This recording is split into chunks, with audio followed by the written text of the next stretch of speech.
देखिए अब हम बात करते हैं किस चीज़ की, तो हम बात करते हैं about the salt bridge. Salt bridge क्या होता है, तो मैं आपको सॉल्ट ब्रिज के बारे में बताता हूँ, ठीक है। सॉल्ट ब्रिज के बारे में बताता हूँ, ठीक है। सॉल्ट ब्रिज क्या होता है, तो सॉल्ट ब्रिज के लिए कहा जाता है कि सॉल्ट ब्रिज कुछ नहीं है, एक an inverted U shaped tube है containing semi solid paste of some inert electrolyte like KCl, KNO3, NH4NO3, NH4Cl, etc. made with अगर अगर और जेलेटिन। बस ये है आपका सॉल्ट ब्रिज, कुछ नहीं है। हमारे सेल ने काम करना बंद कर दिया था, और हमारे सेल ने काम करना क्यों बंद कर दिया था, तो हमारे सेल ने काम करना इसलिए बंद कर दिया था क्योंकि जो आपका कैथोडिक कंपार्टमेंट था उसके अंदर नेगेटिव चार्ज का कंसंट्रेशन बढ़ गया था और एनोडिक कंपार्टमेंट के अंदर पॉजिटिव चार्ज का कंसंट्रेशन बढ़ गया था। तो इलेक्ट्रॉन्स का जो मूवमेंट था वो एक्चुअली पॉसिबल हो ही नहीं पा रहा था, और इलेक्ट्रॉन के मूवमेंट को पॉसिबल बनाने के लिए रेस्क्यू के लिए कौन आता है, तो रेस्क्यू के लिए आता है सॉल्ट ब्रिज। अब सॉल्ट ब्रिज कैसे रेस्क्यू करेगा, तो पहले हम समझ तो लें कि सॉल्ट ब्रिज होता क्या है। तो सॉल्ट ब्रिज जो है वो एक इन्वर्टेड, एक उल्टा यू शेप का ट्यूब होता है। आप ऐसे भी बना सकते हो, आप ऐसे भी बना सकते हो, मोर और सो इट इज सेम। तो एक इन्वर्टेड यू शेप का ट्यूब होता है, और ये जो इन्वर्टेड यू शेप का ट्यूब होता है, इस इन्वर्टेड यू शेप के ट्यूब के अंदर होता क्या है, तो इसके अंदर सेमी सॉलिड पेस्ट होता है।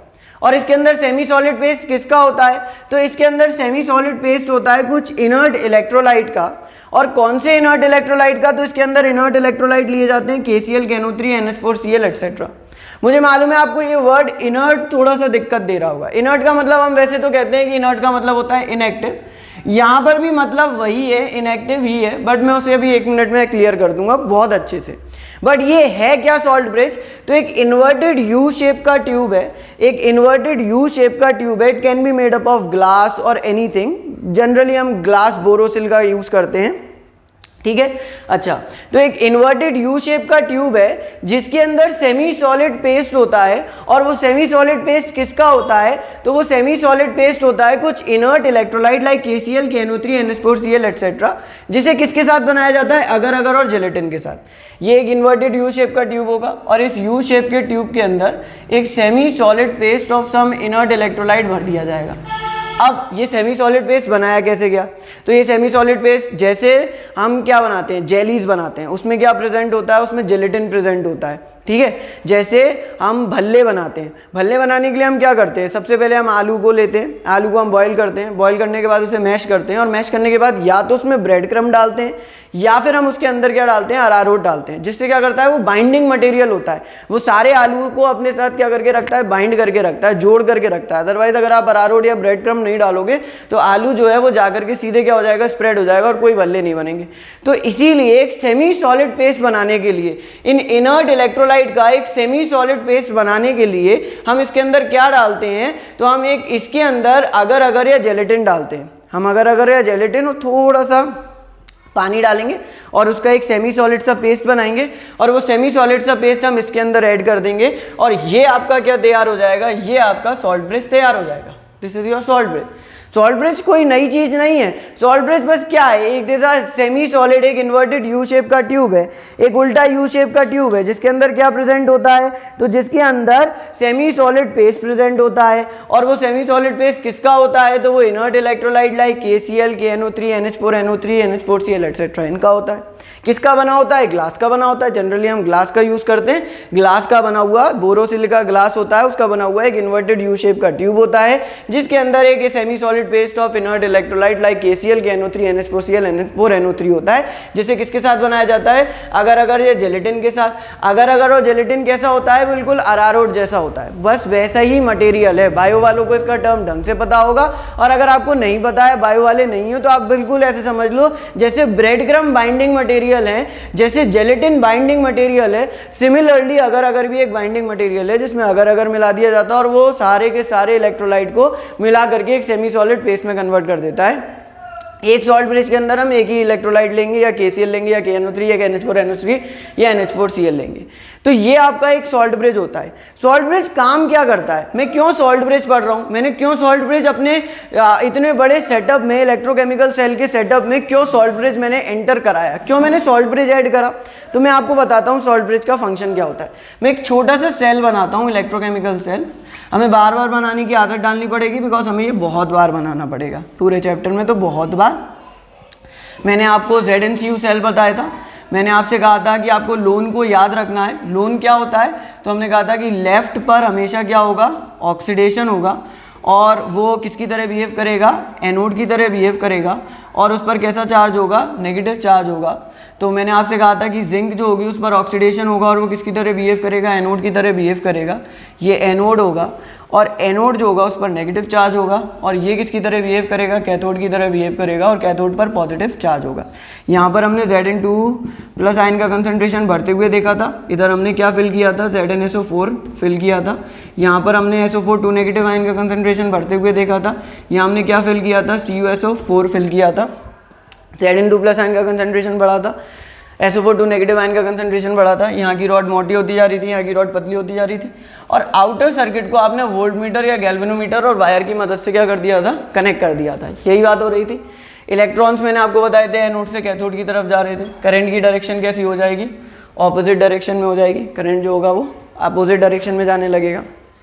कन्वेंशनल डायरेक्शन अपोजिट होता है करंट का, इसलिए। ठीक है, अच्छा। अब ये सॉल्ट ब्रिज क्या काम कर रहा है? हमने सॉल्ट ब्रिज क्यों ऐड किया है, ये बताना मेरा मेन पर्पस है। देखिए, सॉल्ट ब्रिज के क्या फंक्शंस होते हैं, तो मैं आपको बताता हूँ फंक्शंस ऑफ सॉल्ट ब्रिज। क्या फंक्शन परफॉर्म करता है सॉल्ट ब्रिज? पहला function, it completes the inner circuit. ये आपको क्या करता है? इनर सर्किट को कंप्लीट करता है। It completes the inner circuit. ये आपके इनर सर्किट को कंप्लीट करता है। जो सॉल्ट ब्रिज है वो क्या करता है? तो salt bridge actually completes the inner circuit. ये इनर सर्किट को आपके क्या करता है? कंप्लीट करता है। और ये इनर सर्किट को आपके किस तरीके से कंप्लीट करता है? देखो, आउटर सर्किट जो था वो आपका वायर और वोल्ट मीटर की मदद से क्या हो गया था? कंप्लीट हो गया था। जो आउटर सर्किट है उसे आपने वायर और वोल्ट मीटर की मदद से क्या कर दिया? कंप्लीट कर दिया। इनर सर्किट में जो आपके ये जो इलेक्ट्रोलाइट के सॉल्यूशन है, जो CuSO4 का सॉल्यूशन है, जो ZnSO4 का सॉल्यूशन है, इन्हें कौन जोड़ने का काम कर रहा है? इन्हें जोड़ने का काम कर रहा है कौन? इन्हें जोड़ने का काम कर रहा है salt bridge. So the outer circuit is completed. Outer circuit, पूरा सेल, पूरा एनोडिक और पूरा कैथोडिक कंपार्टमेंट एक दूसरे के कांटेक्ट में होना चाहिए, तभी सेल जो है वो एकदम स्मूथ फंक्शनिंग कर सकता है। तभी सेल जो है वो अपना ज़्यादा मैक्सिमम एबिलिटी से क्या कर सकता है? परफॉर्म कर सकता है। तो पूरा एनोडिक और पूरा कैथोडिक कंपार्टमेंट क्या होना चाहिए? एक दूसरे के साथ कनेक्टेड होना चाहिए, और कनेक्टेड होता भी है। अब उसमें आउटर सर्किट और इनर सर्किट को जोड़ने का काम भी कौन कर रहा है? तो आउटर सर्किट और इनर सर्किट को जोड़ने का काम कौन कर रहा है? तो आउटर सर्किट और इनर सर्किट को जोड़ने का काम कर रहा है कौन? आपका सॉल्ट ब्रिज। तो जो मतलब उसमें दोनों कंपार्टमेंट, एनोडिक और कैथोडिक कंपार्टमेंट, जो इनर कंपार्टमेंट्स हैं, उन्हें जोड़ने का काम कौन कर रहा है? तो उन्हें जोड़ने का काम कर रहा है आपका सॉल्ट ब्रिज। मतलब सॉल्ट ब्रिज क्या करता है? तो सॉल्ट ब्रिज जो है वो इनर सर्किट को कंप्लीट करता है। Salt bridge completes the inner circuit. Salt bridge inner circuit को कंप्लीट करता है। अच्छा, दूसरा काम क्या करता है सॉल्ट ब्रिज? पहला काम ये करता है कि it completes the inner circuit. दूसरा काम ये करता है कि it maintains the electrical neutrality. ये किस चीज को मेंटेन करता है? तो ये मेंटेन करता है इलेक्ट्रिकल न्यूट्रलिटी को। इलेक्ट्रिकल न्यूट्रलिटी को मेंटेन करने से क्या मतलब होता है? देखो इसका मतलब बस इतना सा होता है इलेक्ट्रिकल न्यूट्रलिटी को मेंटेन करने से। मैंने इसमें कॉटन प्लग्स भी लगाए थे, ठीक है। देखो हमने क्या कहा था कि यहाँ पर Zn2+ आयन का कंसंट्रेशन बढ़ गया है। अगर आपको अच्छे से आपने पिछली वाली वीडियो देखी होगी तो आपको पक्का पता होगा कि यहाँ पर Zn2+ आयन का कंसंट्रेशन बढ़ गया है। हमने क्या कहा था, यहाँ पर किसका कंसंट्रेशन बढ़ गया है, SO4 2- आयन का, क्योंकि ये रॉड तो डिसॉल्व हो रही थी तो इसमें से Zn2+ आयन निकल के इस वाले कंपार्टमेंट में आ रहे थे। जिंक का क्या हो रहा था, ऑक्सीडेशन ही हो रहा था, तो जिंक किस में कन्वर्ट हो रहा था, Zn2+ 2 इलेक्ट्रॉन में। इलेक्ट्रॉन तो आपके रॉड पर रह जा रहे थे और Zn2+ आयन आपके सोल्यूशन में आ जा रहे थे। कॉपर का क्या हो रहा था, रिडक्शन हो रहा था, तो इसमें से CuSO4 के सोल्यूशन में क्या प्रेजेंट होंगे, Cu2+ आयन होंगे और SO4 2- आयन होंगे। तो जो Cu2+ आयन थे वो इलेक्ट्रॉन को गेन करके किस में कन्वर्ट हो जा रहे थे, Cu में कन्वर्ट हो जा रहे थे और रॉड पर धीरे धीरे क्या होते जा रहे थे, एक्यूमुलेट होते जा रहे थे। तो यहाँ पर पॉजिटिव चार्ज बढ़ रहा था, यहाँ नेगेटिव चार्ज बढ़ रहा था और एक लिमिट के बाद पॉजिटिव चार्ज इतना ज्यादा बढ़ गया था कि इलेक्ट्रॉन का एनोडिक कंपार्टमेंट से कैथोडिक कंपार्टमेंट की तरफ जाना जो था वो पॉसिबल नहीं हो पा रहा था। इधर नेगेटिव चार्ज इतना ज्यादा बढ़ गया था कि इलेक्ट्रॉन के लिए कैथोडिक कंपार्टमेंट में आना मुश्किल हो रहा था, क्योंकि यहाँ से पॉजिटिव चार्ज इलेक्ट्रॉन को खींच रहा था, यहाँ से नेगेटिव चार्ज इलेक्ट्रॉन को रिपेल कर रहा था। यहाँ तो लग रहा था रिपल्शन, यहाँ पर हो रहा था रिपल्शन और यहाँ पर बहुत ज्यादा क्या हो रहा था, अट्रैक्शन हो रहा था। तो यानी कि इलेक्ट्रॉन का फ्लो नहीं हो पा रहा था और जब इलेक्ट्रॉन का फ्लो नहीं हो पा रहा था तो जो मेरा मेन पर्पस था, और मेरा मेन पर्पस क्या था, मेरा मेन पर्पस ये था कि मैं किसी तरीके से केमिकल एनर्जी को इलेक्ट्रिकल एनर्जी में कन्वर्ट करूं और इलेक्ट्रिसिटी ऑब्टेन करूं। बट यहां तो इलेक्ट्रॉन्स का फ्लो नहीं हो पा रहा है। यदि इलेक्ट्रॉन का फ्लो नहीं होगा तो क्या आपको इलेक्ट्रिसिटी मिलेगी, नहीं मिलेगी, यानी कि इलेक्ट्रिसिटी मिलना बंद हो गई, यानी सेल ने काम करना बंद कर दिया। क्या मैं ये चाहूंगा कि मेरा सेल काम करना बंद कर दे जब तक वो पूरी तरीके से खत्म ना हुआ हो, जब तक ये पूरी तरीके से रॉड डिसॉल्व नहीं हुई हो, जब तक इसके अंदर जितने भी Cu2 पॉजिटिव आयन है वो यहाँ पर जाकर के एक्यूमुलेट ना हुए हो? क्या ऐसा होने से पहले मैं सेल को छोड़ दूं, क्या मैं सेल का इस्तेमाल करना बंद कर दूं? मैं बिल्कुल नहीं चाहूंगा। मैं चाहूंगा कि जो लास्ट पॉइंट है मैं वहां तक सेल का इस्तेमाल करूं। तो मैं वहां तक कैसे सेल का इस्तेमाल करूंगा? मैं चाहूंगा कि किसी तरीके से ये पॉजिटिव चार्ज जो है वो न्यूट्रलाइज हो जाए। मैं चाहूंगा कि किसी तरीके से ये नेगेटिव चार्ज जो है वो क्या हो जाए, न्यूट्रलाइज हो जाए। ये पॉजिटिव चार्ज न्यूट्रलाइज हो जाए और ये नेगेटिव चार्ज न्यूट्रलाइज हो जाए। मैं अभी पोटेंशियल के टर्म्स में भी आपको बताऊंगा, बट उससे पहले मुझे आपको एक टॉपिक पढ़ाना है which is the electrode potential. उसके बाद में इसे पोटेंशियल के टर्म्स में भी बताऊंगा। अभी हम जो नॉर्मल कॉमन लैंग्वेज में बात कर सकते हैं उस टर्म्स में आपको समझा रहा हूँ, जिससे कॉन्सेप्ट एक बार आपके दिमाग में बैठ जाए। फिर वो जब नॉर्मल लैंग्वेज में हमें आता होगा तो हम हाई लेवल की लैंग्वेज में तो उसे आसानी से एक्सप्लेन कर देंगे, बट एक बार कॉन्सेप्ट हमारा क्लियर हो जाना चाहिए, कॉन्सेप्ट बिल्ड हो जाना चाहिए। तो मैं चाहूंगा कि जैसी पहले कंडीशन थी, जैसे यहाँ पर पहले जितना पॉजिटिव था उतना ही नेगेटिव था, न्यूट्रलिटी थी यहाँ पर जितना पॉजिटिव था उतना ही नेगेटिव था, यानी यहाँ भी इलेक्ट्रिकल न्यूट्रलिटी थी, वही इलेक्ट्रिकल न्यूट्रलिटी मेंटेन हो जाए। उसे मेंटेन करने का काम कौन करता है? Salt bridge. कैसे करता है? सॉल्ट ब्रिज के अंदर आपने क्या लिया था? इनर्ट इलेक्ट्रोलाइट का सेमी सॉलिड पेस्ट लिया था, like KCl, KNO3, NH4, NO3, NH4Cl का। मान लो मैंने इसके अंदर क्या भर दिया है, मैंने इसके अंदर KNO3 भर दिया है। यहाँ क्या ज्यादा हो गया है? पॉजिटिव चार्ज ज्यादा हो गया है। क्या होगा? इसमें से NO3 नेगेटिव चार्ज निकलेगा, NO3 नेगेटिव आयन निकलेगा और वो NO3 नेगेटिव आयन जो होगा वो इस पॉजिटिव चार्ज को क्या कर देगा? न्यूट्रलाइज कर देगा। जो भी NO3 नेगेटिव आयन निकला उसने उस पॉजिटिव चार्ज को क्या कर दिया? न्यूट्रलाइज कर दिया। यहाँ पर क्या ज्यादा हो गया है? नेगेटिव चार्ज ज्यादा हो गया है। यहाँ से कौन निकलेगा? KNO3 टूटेगा तो क्या बनाएगा? KNO3 टूटेगा तो क्या बनाएगा? K पॉजिटिव आयन और NO3 नेगेटिव आयन बनाएगा। यहाँ से NO3 नेगेटिव आयन निकला, उसने उस पॉजिटिव चार्ज को न्यूट्रलाइज कर दिया। यहाँ से K पॉजिटिव आयन निकला, उसने उस नेगेटिव चार्ज को न्यूट्रलाइज कर दिया। यानी जैसी कंडीशन पहले थी वैसी कंडीशन दोबारा से क्या हो गई? स्टैब्लिश हो गई। जैसी कंडीशन पहले थी वैसे ही दोबारा से फिर से वही कंडीशन स्टैब्लिश हो गई। जो पॉजिटिव चार्ज था उसे नेगेटिव चार्ज ने न्यूट्रलाइज कर दिया, जो नेगेटिव चार्ज था उसे पॉजिटिव चार्ज ने न्यूट्रलाइज कर दिया। दोबारा से इलेक्ट्रिकल न्यूट्रलिटी मेंटेन हो गई और दोबारा से सर्किट जो होगा वो काम करने लगेगा, दोबारा से इलेक्ट्रॉन्स जो होंगे वो फ्लो करने लगेंगे। यहां पर एक वर्ड आ रहा है इनर्ट। इनर्ट का मतलब क्या है? इनर्ट का मतलब होता है इनएक्टिव। मतलब ये है कि electrolyte should not react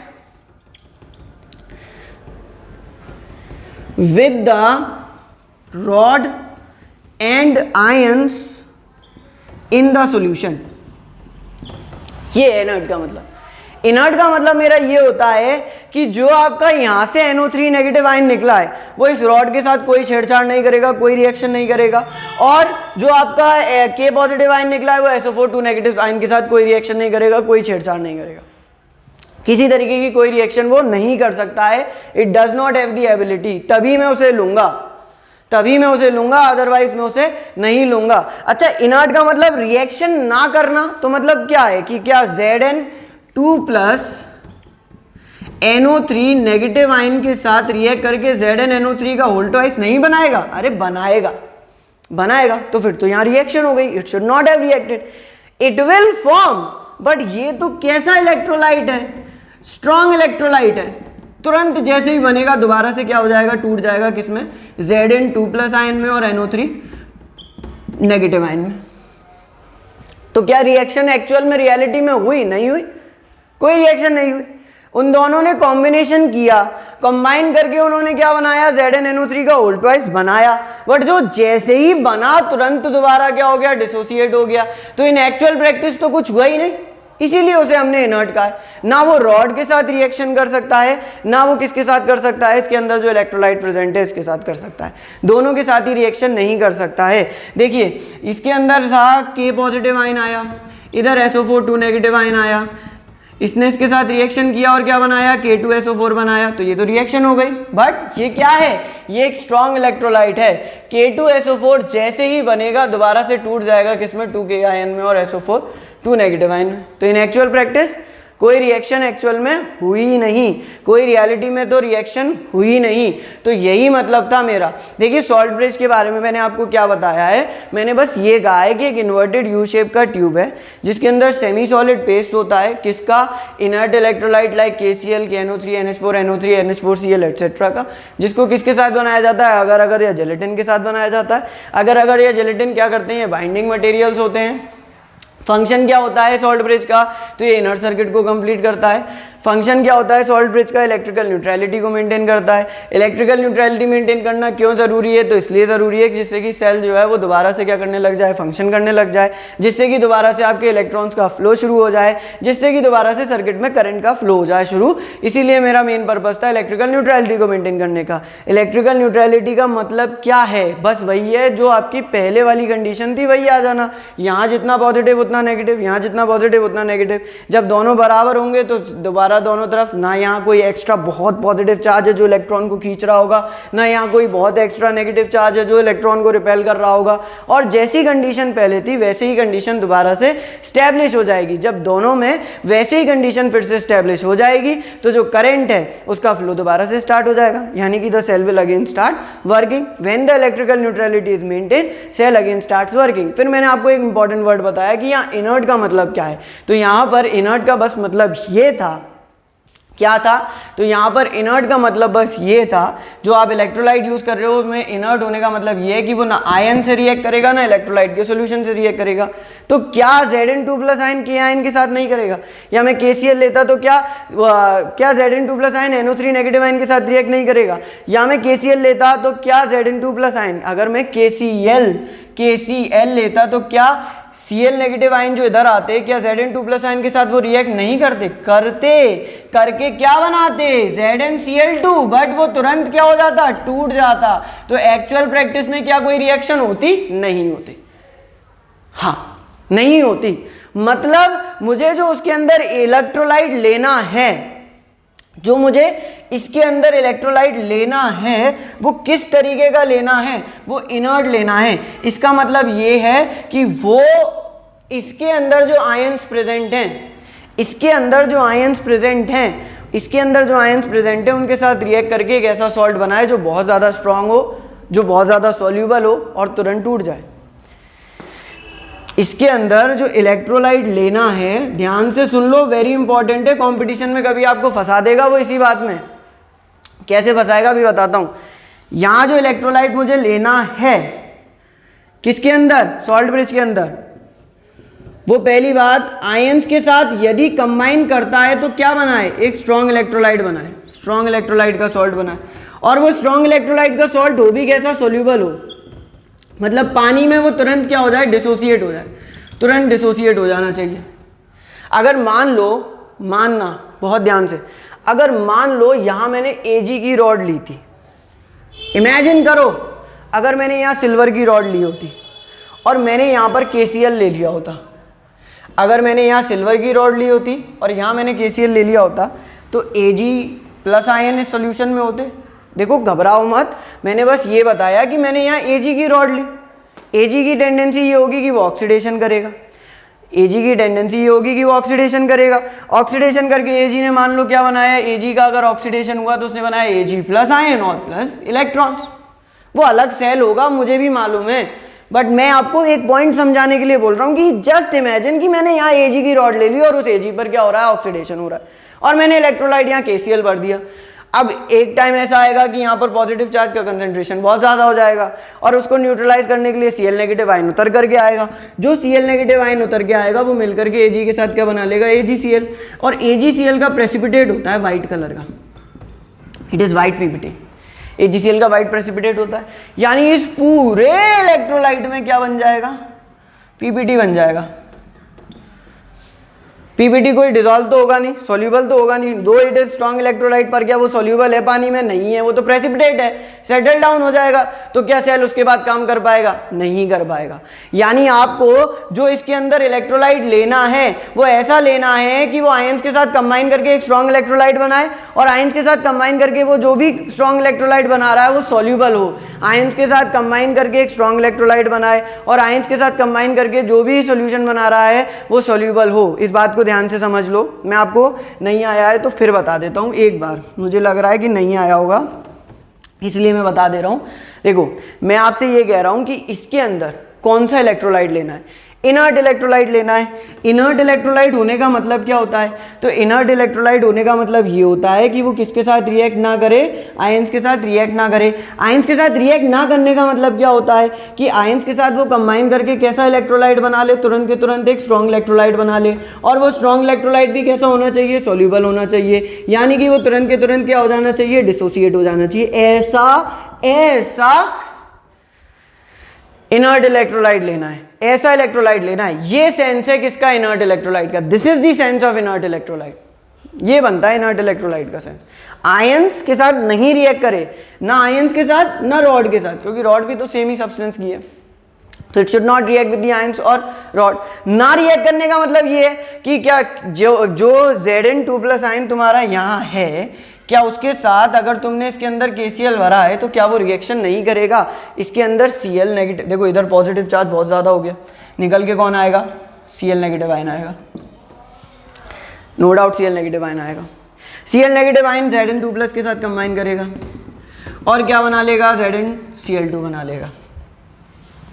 but ये कैसा इलेक्ट्रोलाइट है, स्ट्रॉन्ग इलेक्ट्रोलाइट है, ये तुरंत टूट जाएगा। This is also soluble, it will get dissolved and it get dissociated into Zn2+ ion and Cl negative ion. What if I would have taken silver electrode and electrolyte as KCl, तो क्या होता, Ag+ ने combine किया होता Cl negative के साथ और क्या बना लेता AgCl, PBT हो जाता, पूरे में जम जाता, कोई करंट नहीं फ्लो होता। तो क्या बढ़ता फिर मैं इसके अंदर, फिर मैं इसके अंदर भरना चाहूँगा KNO3, फिर मैं देख करके इलेक्ट्रोलाइट लगाऊंगा। KCl नहीं लगा सकता इस केस में, क्योंकि वो उसके साथ कंबाइन करके क्या बना लेगा, PBT बना लेगा, तो मैं KNO3 लगा दूंगा। अब क्या निकल के आएगा, नेगेटिव आयन ही तो आएगा पॉजिटिव चार्ज को न्यूट्रलाइज करने के लिए, तो NO3 नेगेटिव आयन आएगा और वो AgNO3 बना देगा। सिंपल सी बात है। If you are getting confused, एक बार वीडियो दोबारा देखो, अगर तब भी नहीं आए तो आप बिल्कुल मुझे बताइए, मैं दोबारा से पूरा कॉन्सेप्ट समझाने के लिए आपको बता दूंगा। बट मैंने शायद ऐसा कोई भारी कॉन्सेप्ट नहीं बताया है, मैंने सॉल्ट ब्रिज बताया है। मैंने कहा कि सॉल्ट ब्रिज मुझे चाहिए क्यों था, तो मुझे इसलिए चाहिए था क्योंकि पहली बात इनर सर्किट को कंप्लीट करना था, दूसरी बात इलेक्ट्रिकल न्यूट्रलिटी मेंटेन करनी थी। सेल ने काम करना बंद कर दिया था, सेल को दोबारा काम कराना था। सेल ने काम करना बंद क्यों किया था, क्योंकि पॉजिटिव चार्ज का concentration in the anodic compartment बहुत ज़्यादा हो गया था, नेगेटिव चार्ज का concentration in the cathodic compartment बहुत ज़्यादा हो गया था। ना इलेक्ट्रॉन जा पा रहे थे ना इलेक्ट्रॉन आ पा रहे थे। In that condition I need something to neutralize the charge, जिससे पुरानी वाली कंडीशन आ जाए। तो क्या हुआ, सॉल्ट ब्रिज के अंदर हमने इनर्ट इलेक्ट्रोलाइट भरा। इनर्ट का मतलब ये है कि वो ना आयंस के साथ रिएक्ट करेगा ना इलेक्ट्रोलाइट के साथ रिएक्ट करेगा। ना रिएक्ट करने का सेंस भी मैं आपको बता चुका हूँ। क्या हुआ कि अपोजिट आयंस निकल के आए, पॉजिटिव चार्ज ज़्यादा था, नेगेटिव चार्ज निकल के आया, नेगेटिव चार्ज ज़्यादा था, पॉजिटिव चार्ज निकल के आया, न्यूट्रलाइज कर दिया, दोबारा से कंडीशन पहले वाली हो गई, दोबारा से इलेक्ट्रॉन्स ने फ्लो करना शुरू कर दिया। This is the function of salt bridge. Second function, एक और फंक्शन होता है उसके बारे में और बता देता हूँ, फिर हमारा सॉल्ट ब्रिज जो होगा वो कंप्लीट हो जाएगा। ठीक है, अच्छा देखते हैं second third condition. Third condition, third function, it minimizes the liquid junction potential। ये किस चीज को मिनिमाइज करता है, तो ये LJP को मिनिमाइज करता है। It minimises the liquid junction potential, ये लिक्विड जंक्शन पोटेंशियल को मिनिमाइज करता है। अब ये लिक्विड जंक्शन पोटेंशियल क्या है ना, सॉल्ट ब्रिज उसे कैसे मिनिमाइज कर रहा है। अच्छा मुझे आप ये बताओ, रियलिटी में सेल देखते हो, घड़ी वाला सेल, रिमोट वाला सेल, कान में जो मशीन लगती है उस वाला सेल, उन सब सेल में क्या तुम्हें ऐसे ही दो कंपार्टमेंट दिखते हैं, एक एनोडिक कंपार्टमेंट, एक कैथोडिक कंपार्टमेंट, दोनों सॉल्ट ब्रिज से जुड़े हुए हैं। In reality, in actual practice हम ऐसा नहीं देखते। और मैंने तो आपको बताया है कि अब सेल छोटे होते जा रहे हैं, धीरे धीरे छोटे होते जा रहे हैं। पहले बहुत बड़े बड़े कंपार्टमेंट में सेल होते थे, फिर उन्हें कॉम्पैक्ट किया गया, फिर डेनियल सेल आया जो कॉम्पैक्टेड वर्जन था। अब तो पेंसिल सेल आ गए हैं और उनसे भी छोटे छोटे बटन सेल्स तक आ गए हैं। सब में सेम चीज़ है, सब में केमिकल एनर्जी इलेक्ट्रिकल एनर्जी से कम में कन्वर्ट हो रही है। सब में कहीं ना कहीं दो रॉड्स होती हैं, दो प्लेट्स होती हैं, एक एनोड होता है और एक कैथोड होता है, और तभी इलेक्ट्रिसिटी जनरेट होती है। तो रियलिटी में सेल तो ऐसा नहीं होता है।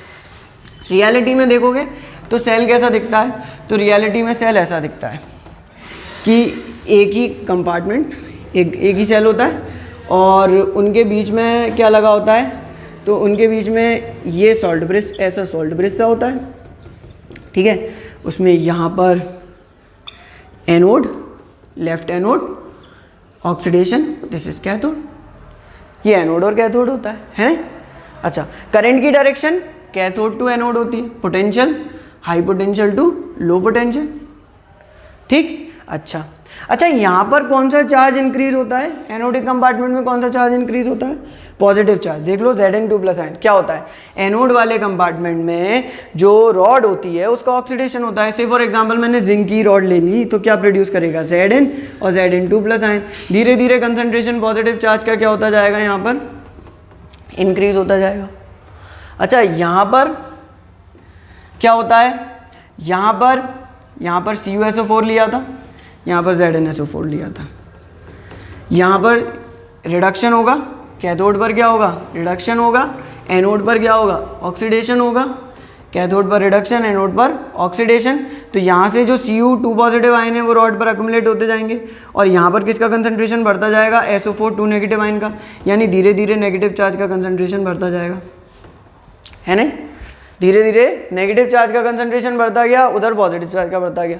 यानी यहाँ एनोडिक वाले कंपार्टमेंट में क्या हुआ, एक पॉजिटिव चार्ज डेवलप हो गया सॉल्ट ब्रिज के पास, यहाँ एक नेगेटिव चार्ज डेवलप हो गया सॉल्ट ब्रिज के बाद। पॉजिटिव ने नेगेटिव को क्या करा होगा, अट्रैक्ट किया होगा, तो यहाँ पर एक पॉजिटिव चार्ज डेवलप हो गया, एक नेगेटिव चार्ज डेवलप हो गया। अब दोनों के बीच में इस जगह देखो, यहाँ भी तो एक हाई पोटेंशियल एक लो पोटेंशियल है। पॉजिटिव मतलब हाई पोटेंशियल, नेगेटिव मतलब लो पोटेंशियल। तो ये हाई पोटेंशियल लो पोटेंशियल है। आउटर सर्किट में जो पोटेंशियल है उसकी डायरेक्शन क्या है, देखो कैथोड से एनोड, और इनर सर्किट में पोटेंशियल की डायरेक्शन क्या है, एनोड से cathode. High potential to low potential, ये high potential to low potential. तो जो इन दोनों सर्किट के, अब ये जो पॉइंट है, ये जो पॉइंट है, this is the junction point. Junction point, junction क्या होता है, जहां पर दो पॉइंट जो होते हैं वो क्या कर रहे होते हैं, मीट कर रहे होते हैं, that is known as junction. जैसे मथुरा जंक्शन, आगरा और मथुरा का मीटिंग पॉइंट है, मथुरा जंक्शन है। तो जहां दो चीजें मीट कर रही होती हैं that is known as junction point, उसे जंक्शन पॉइंट कहा जाता है। यहाँ एनोडिक और कैथोडिक कंपार्टमेंट सॉल्ट ब्रिज के थ्रू ही तो मीट कर रहे हैं, तो this is the junction point. और इस जंक्शन पर एक क्या डेवलप हो रहा है, पोटेंशियल डेवलप हो रहा है। देखो ये मैंने कहा कि रियलिटी में सेल ऐसे नहीं होगा, 2 कंपार्टमेंट होंगे, एक ही कंपार्टमेंट होगा, बीच में सॉल्ट ब्रिज लगा होगा। फिर क्या होगा, एनोड वाले कंपार्टमेंट में पॉजिटिव चार्ज डेवलप हो जाएगा सॉल्ट ब्रिज के पास, कैथोड वाले कंपार्टमेंट में नेगेटिव चार्ज डेवलप हो जाएगा सॉल्ट ब्रिज के पास। पूरे उसमें तो सॉल्यूशन में तो स्प्रेड हो गई चार्ज, यहाँ चार्ज कंपाइल कर जाएगा, ठीक है। तो जंक्शन पर दोनों कंपार्टमेंट के जंक्शंस पर, एनोडिक और कैथोडिक कंपार्टमेंट के जंक्शंस पर एक पोटेंशियल का डिफरेंस डेवलप हो गया है। दोनों कंपार्टमेंट के जंक्शन पर एक पोटेंशियल का डिफरेंस डेवलप हो गया है। लिक्विड्स में, ये लिक्विड ही तो है इलेक्ट्रोलाइट, तो दोनों पोटेंशियल के जंक्शंस पर, दोनों कंपार्टमेंट के जंक्शंस पर एक पोटेंशियल का डिफरेंस डेवलप हो गया है, और उस पोटेंशियल के डिफरेंस को ही क्या कहा जाता है, तो that potential difference is known as what, that potential difference is known as the liquid junction potential. दोनों लिक्विड्स के जंक्शन पर, दोनों लिक्विड्स, ये आपका एनोडिक वाला, ये कैथोडिक वाला, एनोडिक कंपार्टमेंट कैथोडिक कंपार्टमेंट के जंक्शंस पर एक पोटेंशियल का डिफरेंस डेवलप हो जाता है, और उस पोटेंशियल के डिफरेंस को ही क्या कहा जाता है, उस पोटेंशियल के डिफरेंस को ही आप लिक्विड जंक्शन पोटेंशियल कहते हैं। ये लिक्विड्स में ही डेवलप होगा, अगर यहाँ सॉलिड भरा होता तो कुछ डेवलप नहीं होता, ये सिर्फ लिक्विड्स में ही डेवलप होता है। इस बात को मैं आगे एक्सप्लेन करूँगा, पर अभी पहले आप एलजेपी की फुल फॉर्म सुन लीजिए और डेफिनेशन सुन लीजिए। मैं कहूँगा कि the potential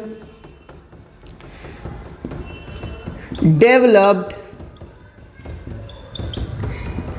at the junction of two liquids is called liquid junction potential। देखिए इलेक्ट्रोकेमिस्ट्री आप थरोली फॉलो करो, आप थरोली करते हो सारी videos, this is my challenge और गारंटी। कोई भी competition for any competitive exam किसी भी लेवल का नहीं रुकेगा, just go through it, if you are having doubt you can ask, but पूरी वीडियो रेगुलर फॉलो करो if you are on this group. Otherwise अगर आप नहीं फॉलो करते हो तो मैं खुद हटाता जाऊंगा धीरे धीरे, जब मैं नोटिस करता जाऊंगा कि जो लोग नहीं इंटरेस्टेड है। तो जो पोटेंशियल डिफरेंस जंक्शन पर दो लिक्विड के डेवलप होता है उसे क्या कहा जाता है, तो that is known as liquid junction potential, उसे लिक्विड जंक्शन पोटेंशियल कहते हो। मुझे मिनिमाइज क्यों करना पड़ा, it minimizes the liquid junction potential. तो मुझे ऐसी क्या जरूरत पड़ी कि I need to minimize this junction potential, इस जंक्शन पोटेंशियल को मिनिमाइज क्यों करना है मुझे। देखो ये आउटर सर्किट का पोटेंशियल है, high potential to low potential, ये इनर सर्किट का पोटेंशियल है, high potential to low potential, ये इनर सर्किट का पोटेंशियल है, ये आउटर सर्किट का पोटेंशियल है। ये इनर सर्किट का पोटेंशियल एक्चुअली आउटर सर्किट के पोटेंशियल को क्या कर रहा है, अपोज कर रहा है। ये इनर सर्किट का है, ये आउटर सर्किट का है, तो इनर सर्किट का पोटेंशियल आउटर सर्किट के पोटेंशियल को क्या कर रहा है, अपोज कर रहा है।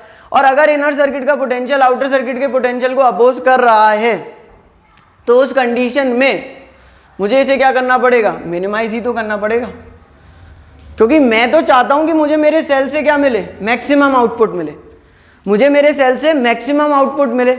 बट ये क्या कर रहा है, मुझे मेन पोटेंशियल ही तो चाहिए, पोटेंशियल क्या जनरेट करेगा, करंट जनरेट करेगा। बट ये क्या कर रहा है, ये इनर सर्किट इस आउटर सर्किट के पोटेंशियल को क्या कर रहा है, कम कर रहा है। ये इनर सर्किट का पोटेंशियल आउटर सर्किट के पोटेंशियल को, यानी ये जो लिक्विड जंक्शन पोटेंशियल है जो कि पोटेंशियल डेवलप हुआ है, the potential developed at the junction of the two liquids, दोनों लिक्विड्स के जंक्शन पर डेवलप होने वाला पोटेंशियल एक्चुअली आउटर सर्किट के पोटेंशियल को क्या कर रहा है, अपोज कर रहा है, जिसकी वजह से मुझे जो बाय प्रोडक्ट, जो मुझे आउटपुट मिलेगा from my cell will be less, कम ही तो होगा। तो मैं क्या चाहूंगा कि मैं ये जो इनर सर्किट का पोटेंशियल है इसे कम कर दूं, और इसे कम कौन करेगा, सॉल्ट ब्रिज करेगा।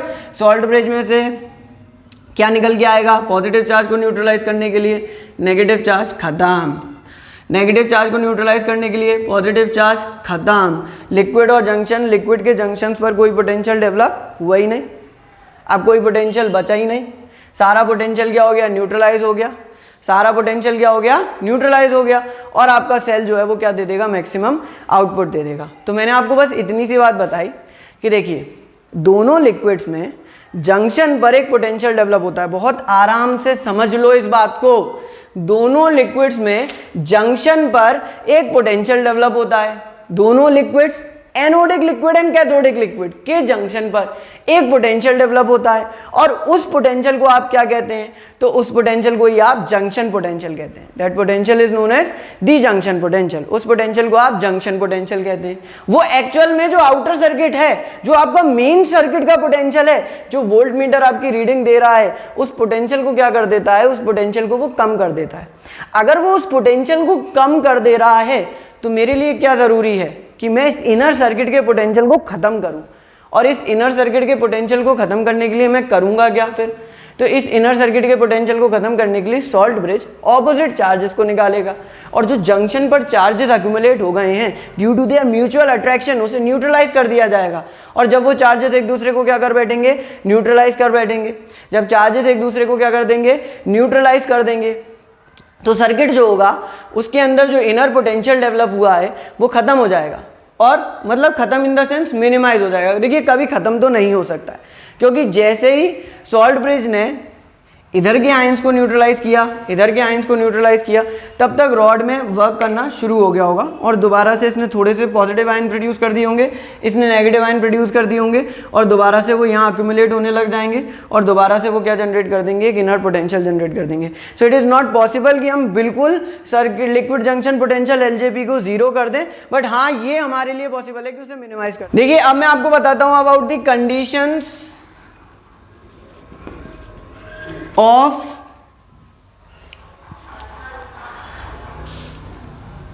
सॉल्ट ब्रिज, मतलब salt for the conditions of formation of salt bridge, salt bridge के फॉर्मेशन की कंडीशन। ठीक है, conditions of formation of salt bridge एक मैं बता चुका हूं। पहली कंडीशन इज कि an inert electrolyte should be used, यानी जो आप इलेक्ट्रोलाइट यूज कर रहे हैं वो कैसा होना चाहिए? It should be inert, it should be inactive, it should be non reactive, it should not react. React ना करने से मतलब भी क्या है मैं आपको बता चुका हूं। दूसरी कंडीशन इज कि mobility of ions should be same. देखिए मैं आपको बता चुका हूं कि सर्किट तभी काम करेगा जब इलेक्ट्रिकल न्यूट्रलिटी मेंटेन हो, मतलब इधर भी न्यूट्रलिटी, इधर भी न्यूट्रलिटी मेंटेन हो। तो mobility of ion should be same का मतलब ये है कि जिस स्पीड से इस पॉजिटिव चार्ज को न्यूट्रलाइज करने के लिए KCl से Cl नेगेटिव आयन निकल रहा था, उसी स्पीड से कि कौन निकलना चाहिए? K पॉजिटिव आयन निकलना चाहिए। यानी साइमल्टेनियसली एक साथ जो आपका कैथोडिक और एनोडिक कंपार्टमेंट है, जो कैथोडिक और एनोडिक कंपार्टमेंट है उनके अंदर न्यूट्रलिटी आनी चाहिए, सिमिलर टाइम पर न्यूट्रलिटी आनी चाहिए। जिस स्पीड से K पॉजिटिव आयन मूव करेगा उसी स्पीड से Cl नेगेटिव आयन जो होगा वो मूव करेगा। यानी the both the ions will move with the same speed, दोनों ही आयंस सेम स्पीड से मूव करेंगे, और जब दोनों ही आयंस सेम स्पीड से मूव करेंगे तो दोनों ही आयंस जो इलेक्ट्रिकल न्यूट्रलिटी लाएंगे वो एक साथ एक समय पर लाएंगे। देखिए जो मोबिलिटी ऑफ आयंस होती है वो एक्सप्रेस की जाती है with the help of transference number, transference number और ट्रांसफर नंबर। ऐसा ही एक नंबर डिनोट कर दिया गया और उस नंबर से हम ये बताते हैं कि आयंस की मोबिलिटी सेम है या नहीं है। देखिए जिनका ट्रांसफरेंस नंबर, जिनका ट्रांसफर नंबर सेम होता है उन आयंस की मोबिलिटी सेम होती है। जैसे NH4NO3, इनमें NH4 पॉजिटिव आयन और NO3 नेगेटिव आयंस की मोबिलिटी सेम होगी। तो जिस स्पीड से NH4 नेगेटिव आयन मूव करेगा उसी स्पीड से NO3 नेगेटिव आयन मूव करेगा, तो उनका जो ट्रांसफरेंस नंबर या ट्रांसफरेंस नंबर होगा वो सेम होगा। KNO3, K पॉजिटिव आयन और NO3 नेगेटिव आयन की मोबिलिटी सेम होगी, तो उनका ट्रांसफरेंस नंबर या ट्रांसफर नंबर जो होगा वो सेम होगा।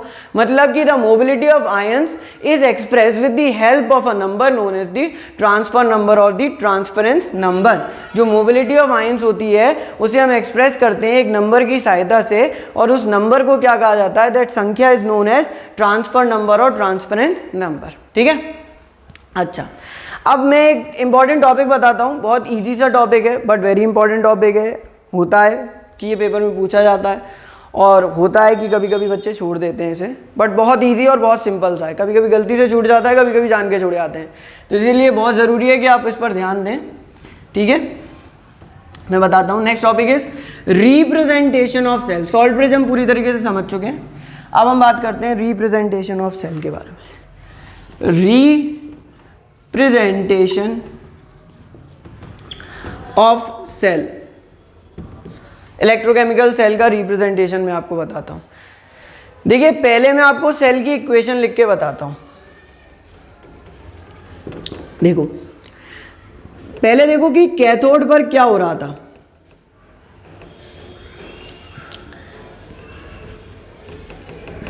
तो कैथोड पर रिडक्शन हो रहा था, है ना, और एनोड पर क्या हो रहा था, ऑक्सीडेशन। एनोड से शुरुआत करते हैं। एनोड पर क्या हो रहा था, ऑक्सीडेशन हो रहा था। हमने ZnCu सेल के बारे में बात करी है ना, तो मैं ZnCu सेल ही ले रहा हूँ अभी हम बहुत सारे सेल्स के बारे में बात करेंगे। हम AgCu सेल ले लेंगे, हमारा जो मन करेगा हम वो 2 मेटल डाल करके सेल बनाएंगे और सबके लिए बात करेंगे आराम से। पहले हम ZnCu सेल से शुरुआत कर रहे हैं। तो एनोड पर क्या हो रहा था, ऑक्सीडेशन, यानी Zn कन्वर्ट हो रहा था Zn2+ में प्लस 2 इलेक्ट्रॉन में, है ना।